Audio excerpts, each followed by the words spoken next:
أهلا بكم مشاهدينا الكرام في هذه النشرة الإخبارية المفصلة، وهذا أبرز عنوانها. جلالة الملك محمد السادس يعود إلى أرض الوطن بعد زيارة خاصة للإمارات. حطت الطائرة الملكية مساء يوم أمس الجمعة بمطار الرباط صلة إذانا بعودة صاحب الجلالة الملك محمد السادس إلى أرض الوطن، عقب زيارة خاصة قادته إلى الإمارات العربية المتحدة واستمرت لعدة أسابيع.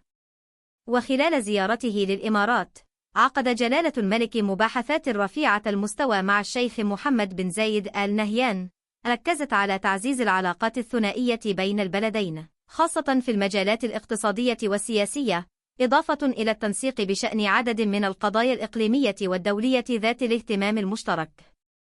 وتأتي هذه الزيارة في إطار العلاقات التاريخية المتينة التي تجمع المغرب والإمارات، والتي شهدت دينامية قوية في السنوات الأخيرة بفضل شراكات استراتيجية تعزز التعاون في قطاعات حيوية. شكرا على حسن المتابعة. دمتم في أمان الله.